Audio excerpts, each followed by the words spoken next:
The brutal winter wind howled through the cracks of Willa Daniels' modest cabin like a vengeful ghost, carrying with it the sound of her twins' hungry cries. At 26, she hadn't imagined she'd be a widow before her children could even remember their father's face. But the Nevada territory of 1876 was as unforgiving as the silver mines that had claimed Benjamin's life 3 months prior. Willa pulled the thin blanket tighter around 4-year-old Emma and Ethan, their small bodies huddled together on the single bed they shared. Their cheeks, once plump and rosy, now appeared hollow, their eyes too large for their gaunt faces. The sight tore at her heart more painfully than any physical wound could.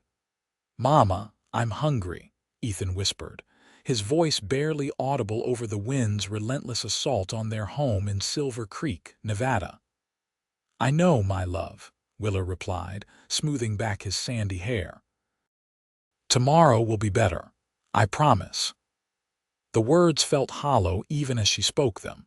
The money from Benjamin's final wages had run out weeks ago, and the 3 meager eggs her sickly hen had laid that morning had been their only food for the day. She tucked them in, singing a soft lullaby until their breathing deepened with sleep, then collapsed into the rickety chair by the cold hearth. The last of their firewood had been burned days ago. Tears streamed silently down her face as she contemplated what few options remained.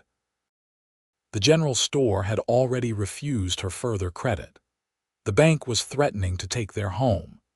And the mine owner, Mr. Grayson, had made it clear what arrangement he might consider in exchange for financial assistance, an offer that made her skin crawl. Outside, under the vast canopy of stars, a lone figure guided his horse slowly down the path toward Willa's cabin. Heath Patterson pulled his coat tighter against the biting cold, the leather creaking beneath his movements. At 32, he'd spent more than half his life in the saddle, driving cattle across the rugged western territories. Silver Creek was just another stop on his journey, a place to rest before moving on to the next job. He'd noticed the widow and her children 3 days ago when riding into town. The twins' hollow-eyed stares and the mother's determined yet desperate demeanor had stirred something in him. Heath had made discreet inquiries at the saloon, learning of the young family's plight from the bartender who seemed to know everyone's business. "Poor woman," the bartender had said, wiping a glass. "Husband died in a cave-in. Mine owner paid the burial costs but claims the company doesn't owe more since Benjamin Daniels wasn't following proper procedure. Left her with them 2 little ones and not a penny to their name." Heath's horse, Maverick, snorted softly as they approached the darkened cabin. No smoke rose from the chimney despite the frigid night. The cowboy dismounted, his boots crunching in the fresh snow. From his saddlebags, he pulled a bundle wrapped in oilcloth. Dried beef, beans, flour, sugar, coffee, and a small pouch of hard candies for the children. Beneath his coat, protected from the cold, he carried a bottle of milk he'd purchased at great expense from a local farmer just hours earlier. He hesitated, knowing his charity might wound the widow's pride. He'd seen it before, good people reduced to desperate circumstances who would rather starve than accept handouts. With practiced stealth, Heath moved to the small covered porch and placed the supplies by the door. He added a small stack of firewood he'd collected and tied to his saddle. As an afterthought, he removed his spare wool blanket from his bedroll and left it atop the provisions. Heath stepped back, satisfied with his anonymous gift. He would be gone before dawn, continuing south with the cattle drive. No need for thanks or recognition. He'd merely done what any decent man would do. As he turned to leave, a floorboard creaked inside the cabin. Heath froze, then quickly mounted Maverick and urged him away from the property, disappearing into the darkness before anyone could spot him. Inside, Willa had stirred at the sound of hoofbeats, her survival instincts honed by months of vulnerability. She crept to the window, peering through frost-laced glass just in time to see a tall figure riding away. Fear gripped her had it been one of Grayson's men, watching her home. Or perhaps someone with even darker intentions. Sleep eluded her for the remainder of the night. When the first pale light of dawn filtered through the window, Willa rose to check on the twins, who still slumbered beneath their meager covers. The bitter chill in the cabin made her breath visible. She wrapped her shawl tightly around her shoulders and moved toward the door, intending to retrieve water from the well for their morning wash. When she opened the door, Willa gasped. Stacked neatly on her porch were supplies enough food to last them weeks, firewood, and a thick wool blanket that looked infinitely warmer than anything they currently possessed. Atop the provisions sat a small folded note. With trembling fingers, she picked it up and read the simple message written in a strong, masculine hand. For the children, no repayment necessary. Tears sprang to her eyes as she gathered the provisions into her arms. Who could have left such bounty? And why would they do so without revealing themselves? In Silver Creek, kindness without expectation of return was as rare as rain in summer. The milk was still cool, preserved by the night's chill. Willa hurried to build a fire with the gifted wood, warming the cabin for the first time in days. When Emma and Ethan woke to the smell of porridge cooking made with real milk and a sprinkle of sugar, their eyes widened in disbelief. "Mama, is it Christmas?" Emma asked, accepting a steaming bowl with reverence. Willa smiled through her tears. "No, sweetheart, just a miracle." As the children ate their first proper meal in weeks, Willa stood by the window, searching the road for some sign of their benefactor. But there was only the vast, empty landscape, beautiful and harsh beneath the morning sun. 20 miles south, Heath rode with the cattle drive, his thoughts occasionally drifting back to the widow and her children. He told himself he'd done his good deed for the year, that their paths would never cross again. But fate had other plans for Heath Patterson and Willa Daniels. 2 weeks later, the cattle drive Heath had joined reached its destination, delivering the livestock to a wealthy rancher near Carson City. Heath collected his wages, intending to continue south to California, where he'd heard of work opportunities. But as he sat in a noisy saloon that evening, news from the north caught his attention. "Silver Creek's hit hard by the fever," a miner was saying to the barkeep. "Doc's overwhelmed. 3 dead already, mostly older folks but plenty sick." Heath's hand stilled around his whiskey glass. "Any word on specific families affected?" he asked, trying to sound merely curious. The miner shrugged. "Most everyone's got someone down with it. That young widow with the twins Daniels, I think she's nursing them both through it, from what I heard." A cold weight settled in Heath's stomach. He'd seen outbreaks of fever devastate entire communities. Without proper medicine and care, children especially were vulnerable.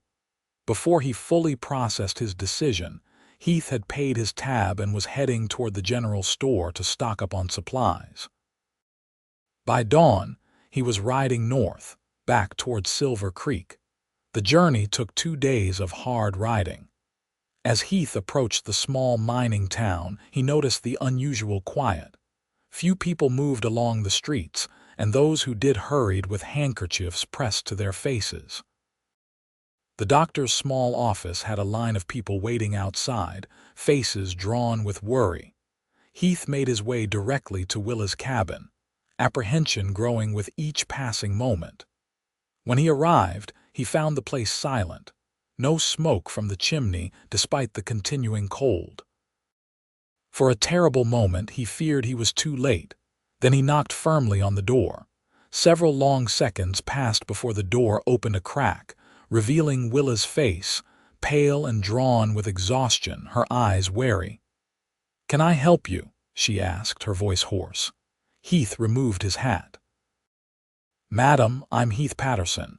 I was passing through and heard about the fever, thought I might be of assistance if you're in need." Willa studied him suspiciously.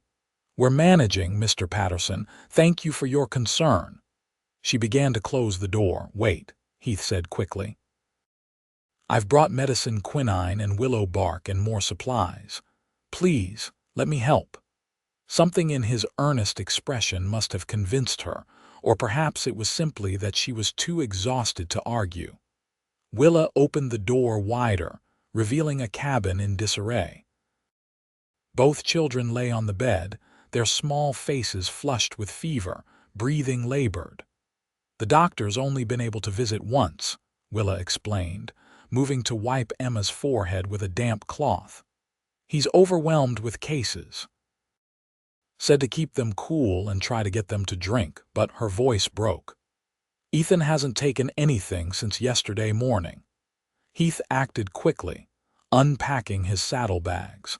He'd brought medicine, fresh food, clean linens, and a book on frontier medicine he'd purchased in Carson City.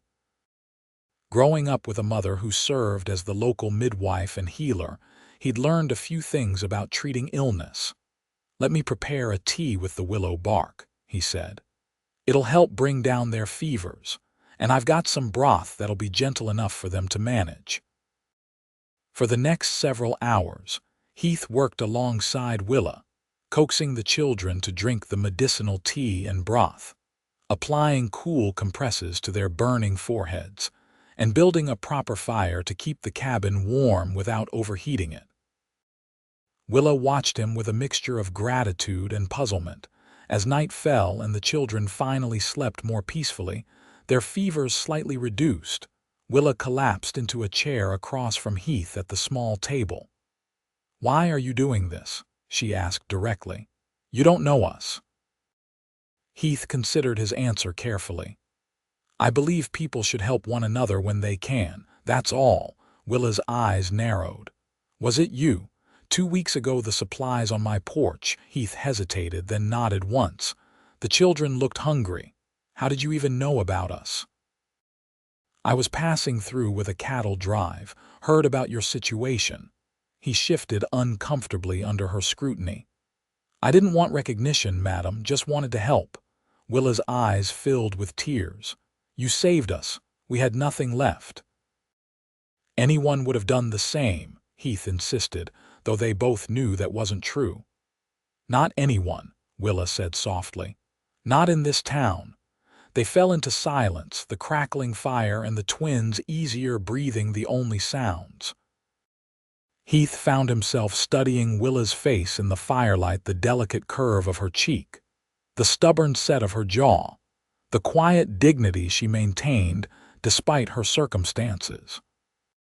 She was beautiful in a way that had nothing to do with conventional prettiness, though she possessed that too beneath the exhaustion and worry. "You should rest," Heath finally said. "I'll watch over the children." Willa shook her head. "I couldn't impose, it's no imposition." "You can't help them if you fall ill yourself." The logic of his argument prevailed, and Willa reluctantly retreated to the small cot in the corner of the cabin.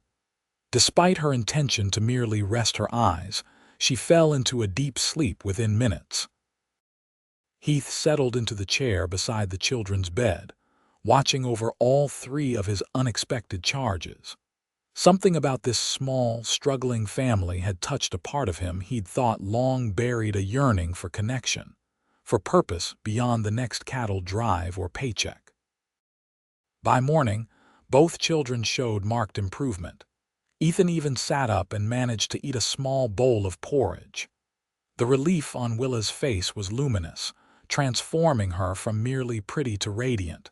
"Thank you," she said simply as they stood on the porch later that day. "I don't know how to repay you." "No repayment necessary," Heath replied, echoing the words from his note. "I'm glad I could help." He should have left then, continued his journey south as planned. But as he turned to go, Ethan appeared in the doorway, still weak but determined. "Are you leaving, Mr. Heath?" the boy asked, his small voice quavering. Heath knelt to the child's level. "I've got to move on, partner, but you keep getting stronger, you hear? But who'll help Mama when we get sick again?" Ethan's innocent question pierced Heath's defenses. Before he could respond, Willa interjected gently. "Mr. Patterson has his own life, Ethan. We've already taken enough of his time." Heath looked between mother and son, then made a decision that would alter the course of his life. "I reckon I could stay in Silver Creek a spell. Heard the livery might need help." The lie came easily. He had heard no such thing. The relief and hope in Ethan's eyes were mirrored in Emma's face as she joined her brother in the doorway. Willa's expression was more complex, gratitude tinged with wariness and something else Heath couldn't quite identify. "Well," she said after a moment, "I suppose we'll be seeing you around town then, Mr. Patterson." Heath settled his hat back on his head. "I suppose you will, Mrs. Daniels." As he rode toward town to secure lodging and inquire about actual work opportunities, Heath told himself he was staying for practical reasons. The children were still recovering. The town needed extra hands during the epidemic, and winter made travel difficult. But the truth was simpler and more complicated. For the first time in years, he'd found something that made him want to stop roaming. The livery stable did, in fact, need help. The owner, a gruff man named Samuel Tucker, had lost his assistant to the fever and was struggling to manage alone. He eyed Heath skeptically when the cowboy inquired about work. "Can you shoe a horse properly?" Tucker demanded. "Yes, sir," Heath replied. "Worked as a farrier's apprentice when I was younger. Can repair tack too. Don't need no drifter who'll leave once the weather turns," Tucker warned. "I'm planning to stay through winter at least," Heath assured him. "Need to build up a stake before heading to California." Tucker grudgingly offered him the job, along with a small room above the stable as partial payment. The work was hard but familiar, and Heath found satisfaction in the routine of caring for the horses and repairing equipment. His reputation for honest work and fair dealings quickly spread through Silver Creek. Every few days, Heath would ride out to Willa's cabin, bringing supplies and checking on the twins' recovery. At first, Willa maintained a polite distance, accepting his help with quiet dignity. But as the weeks passed and the children grew stronger, her reserve gradually melted. He learned that she had been a schoolteacher before marrying Benjamin, that she had a gift for storytelling that kept her children spellbound, and that despite her circumstances, she never spoke bitterly about her fate. In turn, he found himself sharing stories of his travels across the Western Territories, his childhood in Missouri, and his dreams of someday owning a horse ranch. December arrived with heavy snowfall. Heath had taken to chopping extra firewood for Willa's cabin, ensuring she and the children stayed warm through the harsh Nevada winter. On one such afternoon, as he stacked logs by her woodpile, Emma approached him with solemn purpose. "Mr. Heath," she said, her small face serious beneath her woolen cap, "are you going to be our new papa?" The question caught him so off guard that he nearly dropped the log he was carrying. "What makes you ask that, little one?" "Tommy Williams at school said his mama got a new papa after his old one died," she explained with childlike logic. "And you take care of us like a papa would." Heath knelt down in the snow, choosing his words carefully. "That's something that would be up to your mama, Emma. And she might not be ready for a new husband. Your pa hasn't been gone that long. But do you want to be?" she persisted. Before Heath could formulate a response, Willa appeared at the cabin door. "Emma Daniels, are you bothering Mr. Patterson with questions again?" Emma shook her head vigorously. "Just asking important things, Mama. Come inside and help with supper," Willa called, shooting an apologetic glance at Heath. "Mr. Patterson has work to finish."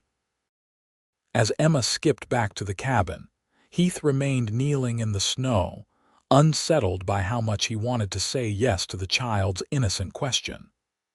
The truth was, over these weeks, his admiration for Willa had deepened into something more profound. Her quiet strength, her unwavering devotion to her children, her rare but transformative smile all had worked their way under his skin, but Heath knew the complicated reality of their situation. Willa was still grieving her husband. She needed practical support, not romantic entanglements. And he was still, at heart, a wanderer, wasn't he? That evening, after finishing the woodpile, Heath accepted Willa's invitation to stay for supper. The cabin had transformed since his first visit. Though still modest, it was now warm and inviting, with hand-sewn curtains at the windows and children's drawings pinned to the walls. The twins chattered excitedly throughout the meal, recounting their adventures at school now that they were well enough to attend again. As Heath helped Willa clean up after the children had gone to bed, a comfortable silence fell between them. She handed him dishes to dry, their fingers occasionally brushing, sending an unexpected warmth through his chest. "Emma asked if you were going to be their new father today," Willa said suddenly, her eyes fixed on the plate she was washing. Heath nearly fumbled the cup in his hands. "She mentioned something along those lines. I'm sorry if it made you uncomfortable." Children don't understand the complexities of adult relationships. "It didn't make me uncomfortable," Heath said truthfully, "just caught me by surprise." Willa looked up then, her gray eyes searching his face. "They've grown very attached to you. I worry sometimes about what will happen when you decide to move on." The implication was clear. She expected him to leave eventually, as most cowboys passing through Silver Creek did, and she was protecting her heart and her children's hearts accordingly. "I've been thinking about that," Heath admitted. "About staying, I mean. Silver Creek's not a bad place to put down roots." Hope flickered briefly in Willa's eyes before she masked it.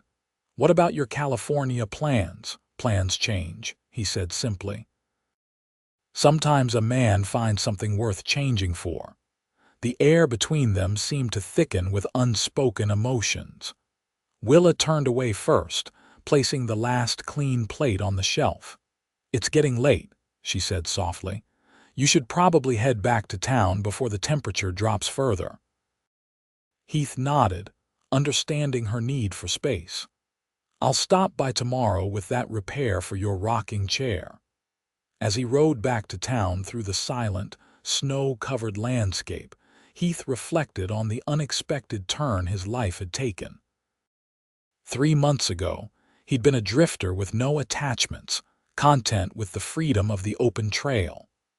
Now he found himself dreaming of a future with a ready-made family, a widow and her twins who had somehow become the center of his world. But the path forward wasn't clear.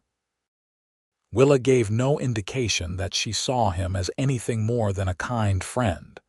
And even if she did harbor deeper feelings, was it too soon after her husband's death? Would the townspeople gossip? Would she resent him eventually for stepping into another man's shoes? These questions circled in Heath's mind as winter deepened its hold on Silver Creek. Christmas approached, bringing with it a festive atmosphere despite the hardships many families still faced. Heath found himself wanting to make the holiday special for the twins, their first Christmas without their father. With his earnings from the livery stable, Heath purchased gifts. A wooden train set for Ethan that he supplemented with additional cars he carved himself, and a porcelain doll with real hair for Emma. For Willa, he hesitated before selecting a delicate silver brooch modest enough to be appropriate, yet fine enough to show his esteem. 2 days before Christmas, a severe blizzard descended upon Silver Creek. Wind howled through the town, piling snow into towering drifts that made travel impossible. Heath worried about Willa and the children, isolated in their cabin. As soon as the storm abated enough to make travel possible, He saddled Maverick and fought his way through snow-choked paths to their home. He found the cabin nearly buried in snow, no smoke rising from the chimney. Panic seized him as he dismounted and waded through waist-high drifts to reach the door. His pounding went unanswered at first, and Heath was preparing to break the door down when Willa's voice finally called out weakly from inside. "Who's there?" "It's Heath. Open up, Willa." The door opened to reveal a scene of misery. The cabin was frigid, the fire long dead. Willa stood wrapped in blankets, her face pale with cold and worry. Behind her, the twins huddled together in bed, similarly cocooned in every available covering. "The chimney's blocked," Willa explained, her teeth chattering. "Snow and ice. I tried to clear it, but couldn't reach. We've been without fire for nearly a day." Heath immediately took charge, assessing the situation with practiced efficiency. "First things first, we need to get you all warm. Gather what you need for a few days. You're coming back to town with me." "But the snow, Maverick can manage. He's strong, and I know the safest route." He began gathering the children's clothing and necessities. "We can't stay here with no fire. You'll all freeze to death." The gravity of the situation convinced Willa, who quickly packed a small bag with essentials. Heath wrapped the twins in extra layers before bundling them into their coats. He fashioned a sling to carry them both against his chest, then helped Willa onto Maverick's back before mounting behind her. With the children secured between them and Willa pressed against his chest, Heath guided his trusted horse through the treacherous landscape toward town. The journey was slow and perilous. Twice, Maverick nearly lost his footing in hidden drifts. But the stallion's sure instincts and Heath's skilled guidance brought them safely to the livery stable as darkness fell. The small room above the stable was humble but blessedly warm, with a small stove that Heath quickly stoked to blazing life. He arranged his bedroll for the twins, insisting that Willa take his narrow cot. For himself, he would make do with blankets on the floor. As the children warmed up and their spirits revived, they began to view the situation as an adventure rather than a hardship.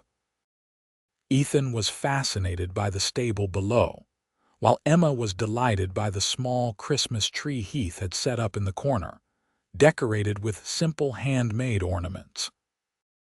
That night, after the twins had fallen asleep, Willa sat with Heath at his small table, sipping hot coffee laced with a medicinal dash of whiskey to ward off the chill. "You saved us again," she said quietly. "It seems to be becoming a habit." Heath shrugged. "Just happened to be in the right place." "No," Willa shook her head. "You chose to ride out in dangerous conditions to check on us. That's not happenstance, Heath. That's care." The way she said the word care gave it deeper meaning than its simple syllable suggested. Heath met her gaze across the table, finding something new in her eyes, a warmth that had nothing to do with the stove's heat.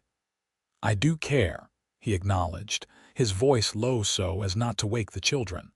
"More than I should, perhaps." Willa's fingers trembled slightly around her cup. "What does that mean?" Heath took a deep breath.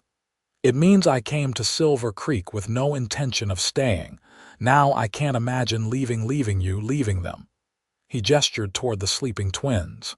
"Heath, I know it's too soon," he continued quickly. "I know you're still mourning Benjamin, and I respect that. I'm not asking for anything, Willa. I just wanted you to know where I stand." Willa was quiet for a long moment, her eyes downcast. When she looked up, there were tears shimmering in them. "Benjamin and I married young. We had a good marriage, a kind one. I mourned him deeply when he died, and I still miss him." She paused, gathering her thoughts. "But these past months, watching you with the children, seeing your generosity and your strength, I've felt things I never expected to feel again." Hope blossomed in Heath's chest, but he tempered it with caution. "What are you saying, Willa?" "I'm saying that perhaps it's not too soon. Perhaps the heart knows its own timeline." She reached across the table, her fingers tentatively touching his. "The children adore you, and I have come to depend on you in ways that go beyond practical assistance." Heath turned his hand to clasp hers fully, marveling at how small and perfect it felt in his grasp. "I want to build a life here, Willa. With you and the twins, if you'll have me. People will talk," she warned. "Let them. We know the truth of what's in our hearts." Snow continued to fall outside, insulating them in their small haven. In the soft glow of the lamp, Heath saw the future he wanted reflected in Willa's eyes. Tomorrow would bring complications and practicalities, but tonight, in this moment, there was just the two of them and the beginning of something precious. Christmas morning dawned clear and bright, the storm having spent its fury overnight. The twins woke early, their excitement palpable as they discovered the gifts Heath had hidden beneath his small tree. Their joy filled the modest room, transforming it into a place of celebration. For Willa, watching her children's happiness was gift enough. But when Heath presented her with the silver brooch, her eyes filled with tears. "It's beautiful," she whispered, running her finger over the delicate filigree. "Not as beautiful as the woman who'll wear it," Heath replied, helping her pin it to her dress. Later that day, they ventured out to attend the town's Christmas service. Heads turned when Heath entered the small church with Willa and the twins, his hand protectively at the small of Willa's back. Whispers rippled through the congregation, some approving, others scandalized at the widow appearing so publicly with another man. Willa held her head high, drawing strength from Heath's steady presence beside her. After the service, several townswomen approached with thinly veiled curiosity disguised as concern. "Mrs. Daniels, we heard about your chimney troubles," said Mrs. Peterson, the banker's wife. "How fortunate that Mr. Patterson was able to assist." Her tone suggested there was nothing fortunate about it at all. "Yes, we've been blessed by his kindness," Willa replied evenly. "Mr. Patterson has been a true friend to my family during difficult times." "Friend, is it?" Mrs. Peterson arched an eyebrow. "Well, friendship is important, especially for a young widow. Though propriety is equally so, wouldn't you agree?" Before Willa could respond, Heath stepped forward. "Mrs. Peterson, your concern for propriety does you credit. You'll be pleased to know that I've asked Mrs. Daniels to marry me, and she has done me the honor of accepting." The announcement, entirely unplanned and unexpected even to Willa, created the intended effect. Mrs. Peterson's mouth opened and closed like a fish out of water, while those nearby fell silent in surprise.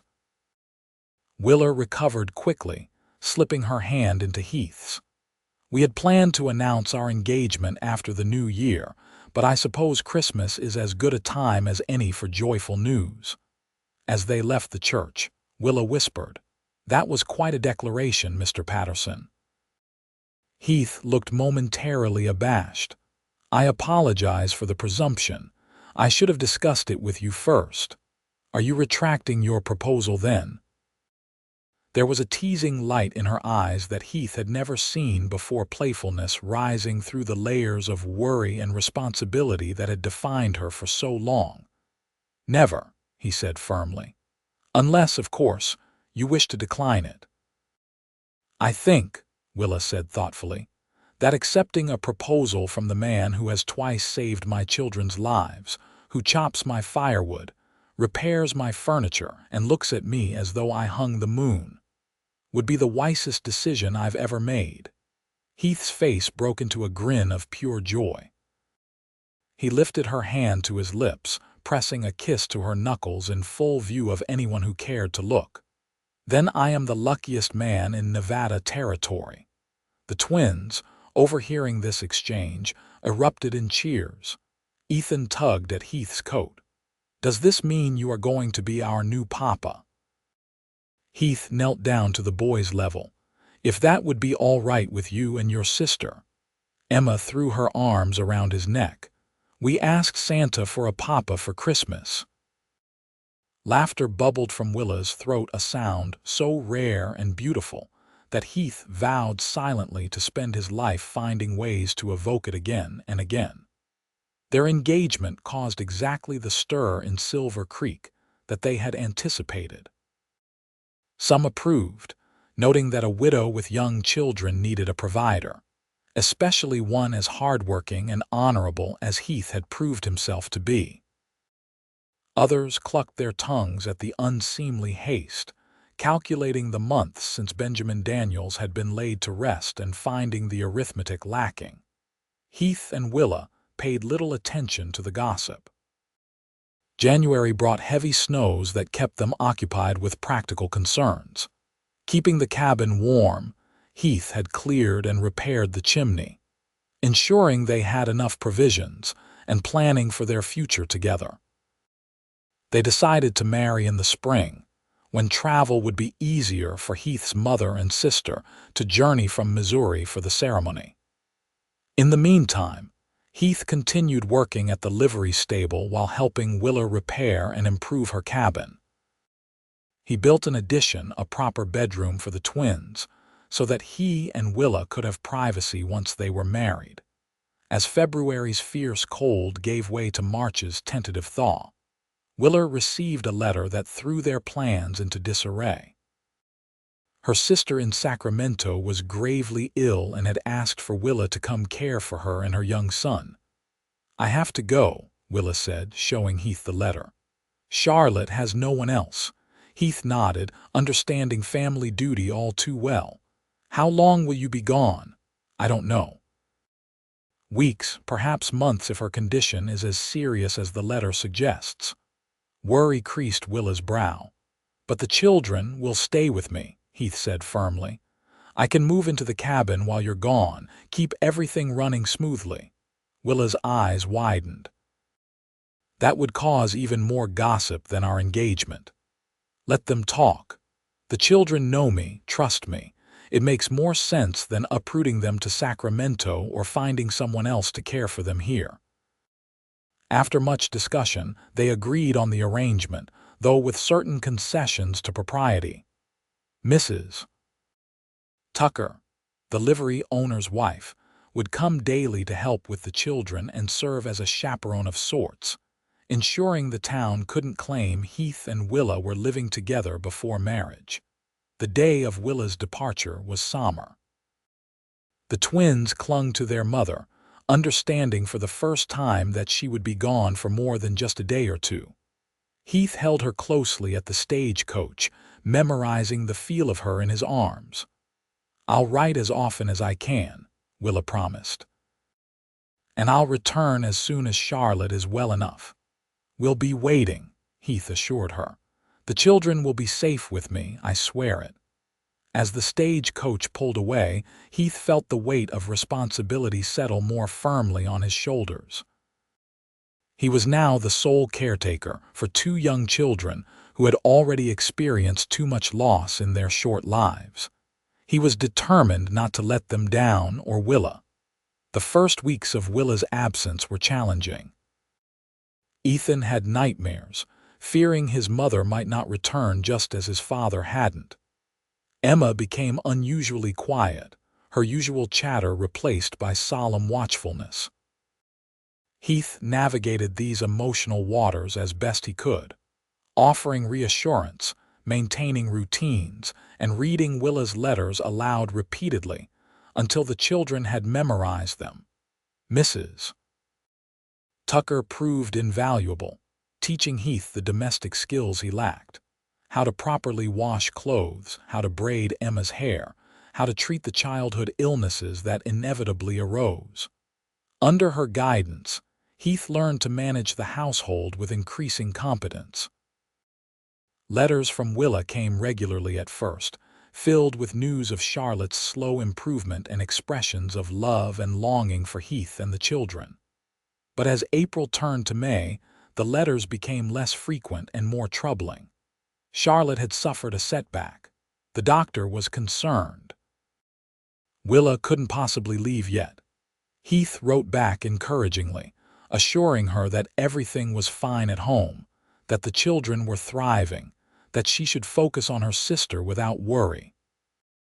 He didn't share his growing concern about the mine owner, Grayson, who had begun making noises about reclaiming the cabin and land, claiming Benjamin had never completed payments on the property.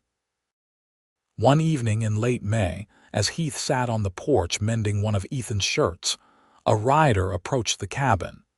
Heath recognized Samuel Tucker and stood to greet his employer, noting the serious expression on the older man's face. "Evening, Samuel. What brings you out this way?" Tucker dismounted slowly, his arthritic knees protesting the movement. "News from Sacramento, I'm afraid. Station master asked me to deliver it personal-like." Heath's heart froze in his chest. "Willa, she's alive," Tucker assured him quickly, seeing the panic in Heath's eyes. "But her sister passed 2 days ago. Telegram says Mrs. Daniels is arranging the funeral and settling affairs. She'll return with her nephew as soon as possible." Relief that Willa was safe mingled with sorrow for her loss and concern about this new complication. A nephew added to their already precarious situation. Heath thanked Tucker for delivering the news and went inside to figure out how to explain to the twins that their aunt was gone, and they would soon have a cousin coming to live with them. The children took the news with the resilience that still sometimes astonished Heath. They had already experienced so much loss that they possessed an unusual wisdom about death's permanence. Their main concern was for their mother's sadness and their cousin's well-being. "Will Cousin Timothy have to share our room?" Ethan asked practically. "We'll make space," Heath assured him. Family takes care of family.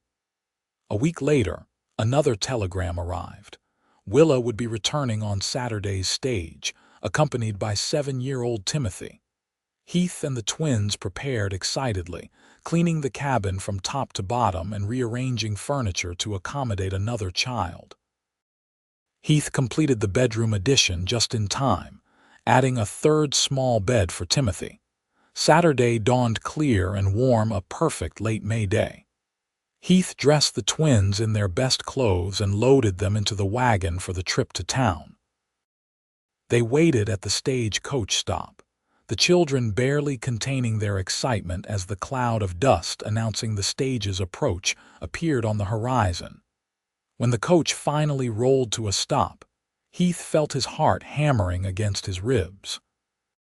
The door opened, and Willa descended, looking exhausted but beautiful in her black mourning dress.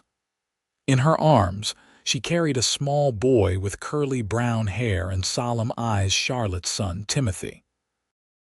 Emma and Ethan rushed forward, enveloping their mother in hugs while peering curiously at their cousin.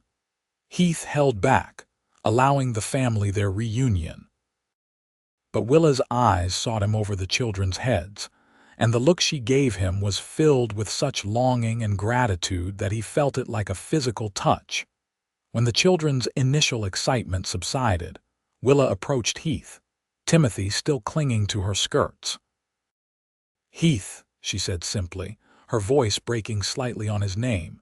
He stepped forward then, pulling her gently into his arms, mindful of her grief and the watching eyes of the townspeople gathered around the stage stop. "Welcome home," he whispered against her hair.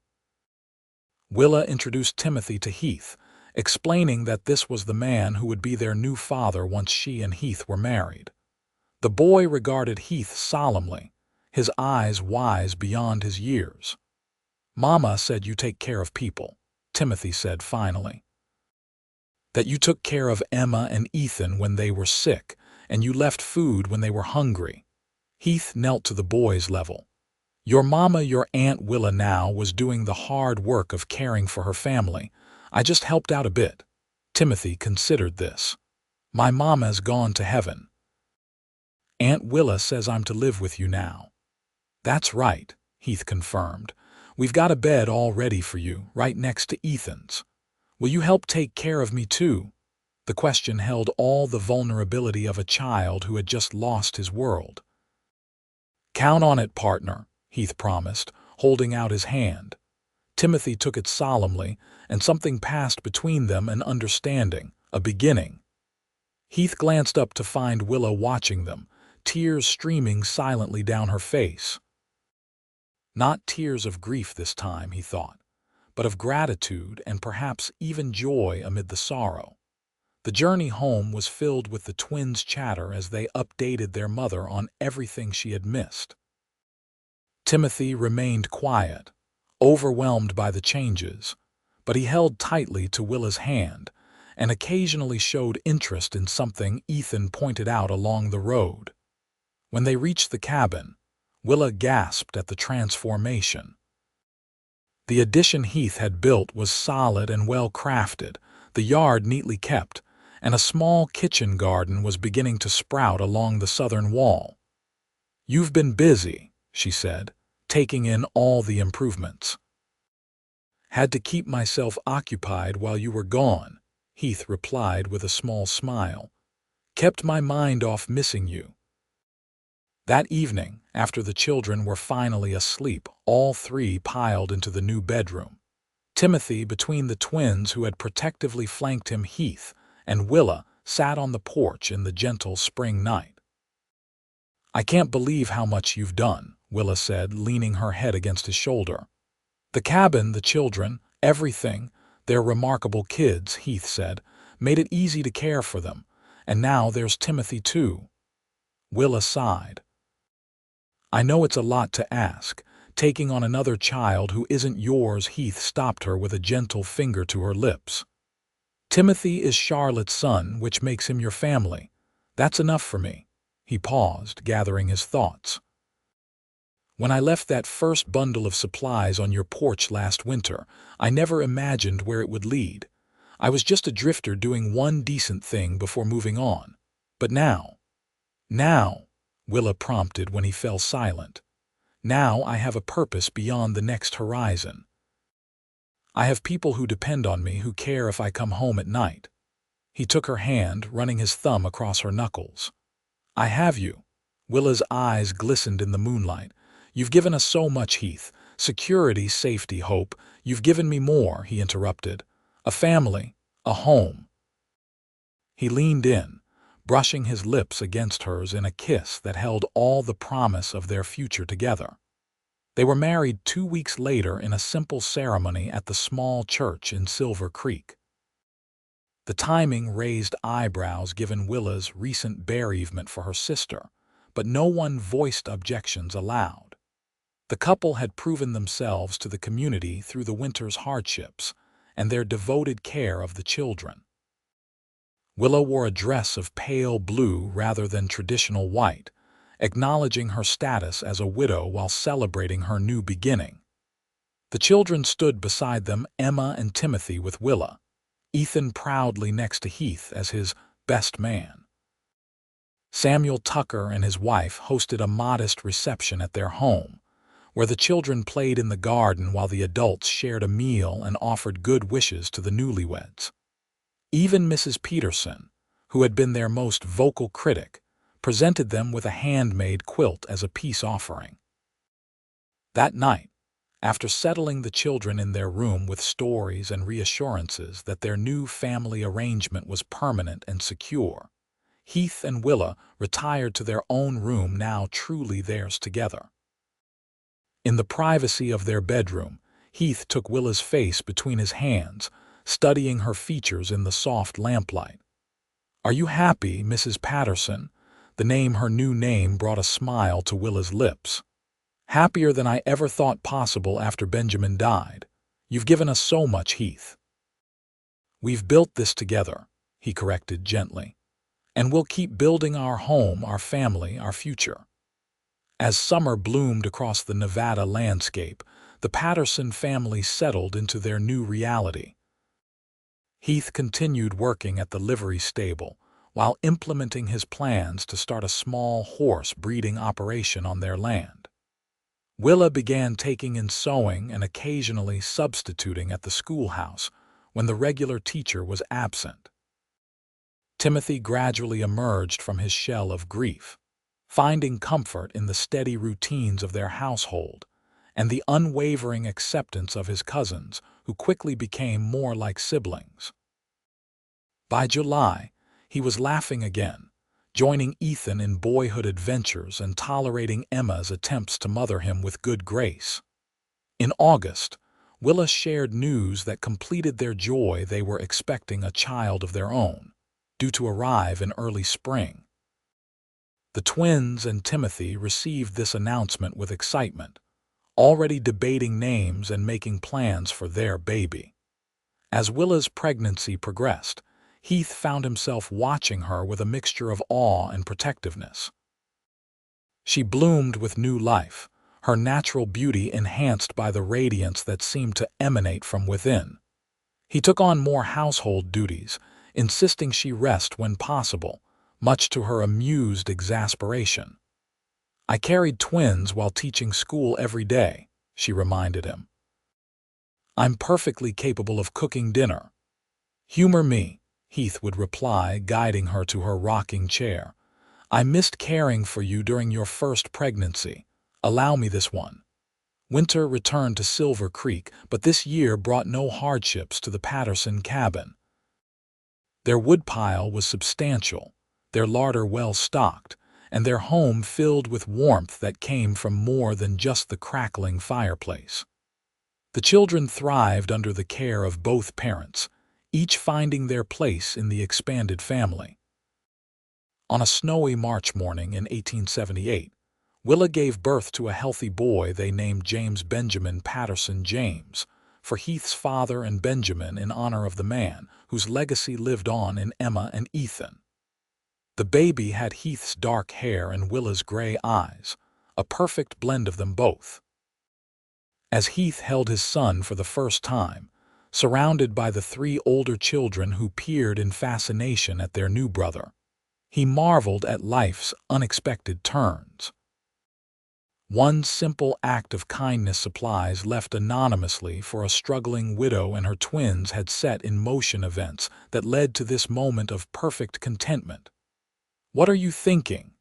Willa asked from the bed, her face tired but radiant with joy. Heath looked up, his eyes meeting hers across the room. "I'm thinking about that first day I saw you in town, how exhausted and worried you looked, how thin the children were. And now look at us. From strangers to family," Willa murmured. "Because you cared enough to help without asking for anything in return." "I got everything in return," Heath corrected, placing James gently in her arms before gathering the other children close.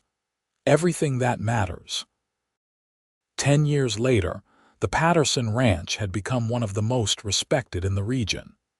Heath's expertise with horses had built them a thriving business, raising and training quality stock. The original cabin had been expanded several times and was now a comfortable family home surrounded by barns, corrals, and grazing pastures. 14-year-old Emma was the scholar of the family, determined to become a teacher like her mother had once been.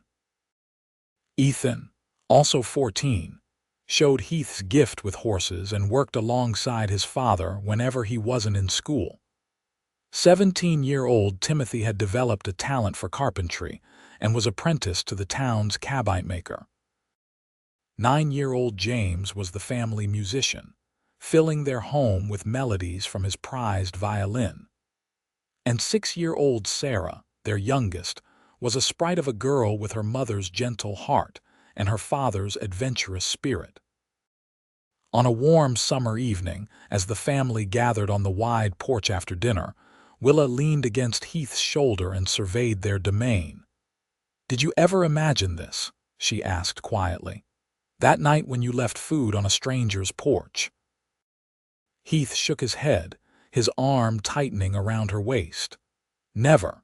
I thought I was just passing through, doing one good deed before moving on." He watched as Ethan taught James how to throw a lasso in the yard, while Emma braided Sarah's hair on the porch steps. Timothy sat nearby, whittling a small horse figure with practiced precision. "Thank God you stayed," Willa murmured. "Thank God you let me," Heath replied. "Mama, Papa, look what Timothy made for me." Sarah came running, a perfectly carved wooden bird in her small hands. As they admired Timothy's craftsmanship and Sarah's delight, Heath reflected on how a simple act of compassion had transformed not just Willa's life and her children's, but his own. The cowboy who had once carried supplies to a widow's porch under cover of darkness had found his true purpose in the family those supplies had helped save. Love, he had learned, was not just in grand gestures or passionate declarations. It was in daily kindnesses, in showing up when needed, in building something lasting together. It was in 5 children calling him Papa, and in the woman beside him who had trusted him with her heart. In the fading light of day, with the soft murmur of their children's voices surrounding them, Heath and Willa shared a look of perfect understanding. From strangers to saviors to soulmates, their journey had been unexpected but perfect in its own way. And it had all begun with supplies left on a porch, with no repayment necessary.